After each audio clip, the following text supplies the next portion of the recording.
ৰীতা চৌধুৰীয়ে ৰাইজক উত্তেজিত কৰা মন্তব্য দিছে। ৰীতা চৌধুৰীৰ মন্তব্য মোৰ ভাল লগা নাই। এছপিক লৈ ৰীতা চৌধুৰীৰ পত্ৰৰ এইদৰে প্ৰতিক্ৰিয়া ব্যক্ত কৰিছে মুখ্যমন্ত্ৰীয়ে।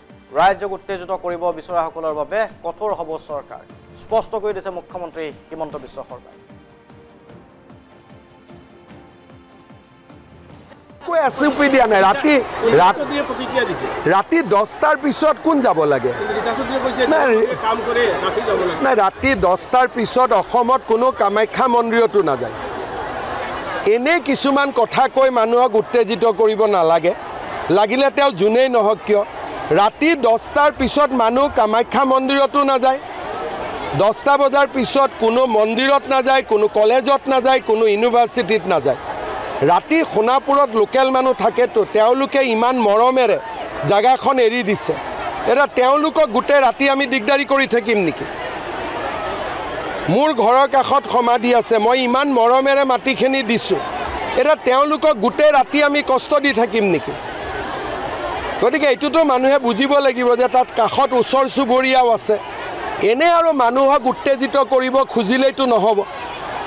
মই ৰীতা চৌধুৰীৰ বক্তব্যটো দেখিছোঁ, মোৰ ভাল লগা নাই কথাখিনি। কাৰণ তেওঁ আকৌ কৈছে ইয়াৰ পৰা মানসিক বেয়া হ'ব, ৰাস্তাত নামি আহিব। তাৰমানে ইনডাইৰেক্টলি মানুহক উত্তেজিত কৰি আছে। আৰু আমি উত্তেজিত কৰিব বিচৰা সকলোৰে বিৰুদ্ধে চৰকাৰ কঠোৰ হ'ব। ৰাতিপুৱা 6টাৰ পৰা 10টা, ইমান সময় আছে, আৰু সময় লাগিব। মানুহ প্লেনেটৰিয়ামত নাযায়, ইউনিভাৰ্চিটিত নাযায়, ছায়েন্স মিউজিয়ামত নাযায়, কামাখ্যা মন্দিৰত নাযায়। ৰাতি 10টাৰ পিছত কোন যাব? তাৰ ওচৰ চুবুৰীয়া ল'ৰাবিলাকে পঢ়িব নালাগিব? সিহঁতি কি পঢ়া শুনা কৰিব নালাগিব? সিহঁতৰোতো এটা জীৱন আছে, যোনে মাটিখিনি মৰমত দিলে। গতিকে চৰকাৰে উত্তেজিত কৰিব পৰা শক্তিবিলাকৰ বিৰুদ্ধে কঠোৰ হ'ব। একমাহ মই মনে মনে আছিলোঁ, তাৰ মানে এইটো নুবুজায় ভূপেন হাজৰিকা সমাধিটোতো 10টা বজাৰ পিছত কোনো নাযায়। এইবিলাক অসমত কি নতুন নতুন নিয়ম আৰম্ভ কৰিব খুজিছে? জুবিনে জীয়াই থাকোঁতেতো কেতিয়াও কোৱা নাছিল যে ভূপেন হাজৰিকাৰ সমাধিটো ৰাতি 10টাৰ পিছত মুকলি কৰি দিয়ক। যি কথা জুবিনে কোৱা নাছিল সেই কথা আমি কিয় কওঁ? কেতিয়াবা জুবিনে ডিমাণ্ড কৰিছিল নেকি যে ৰাতি 10টা বজাৰ পিছত ভূপেন হাজৰিকাৰ সমাধিটো খুলি দিয়ক বুলি?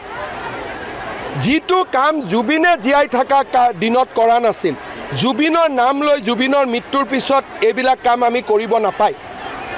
ক'ব পাৰে 10টাৰ জেগাত 10:30 কৰি দিয়ক, বেলেগ কথা। বোলে 10টাৰ জেগাত 11টা কৰি দিয়ক, বেলেগ কথা। কিন্তু এইবিলাক কি কথা? নতুন ল'ৰা উত্তেজিত হৈ যাব।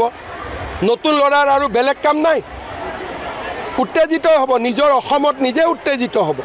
অসমখন তেওঁলোকৰ জন্মভূমি নহয়, নতুন ল'ৰাৰ অসমখন মাতৃভূমি নহয়। নতুন ল'ৰাই মোতকৈ অসমক বেছি ভাল পায়, সেইকাৰণে অসমত আজিলৈকে এটাও গণ্ডগোল হোৱা নাই।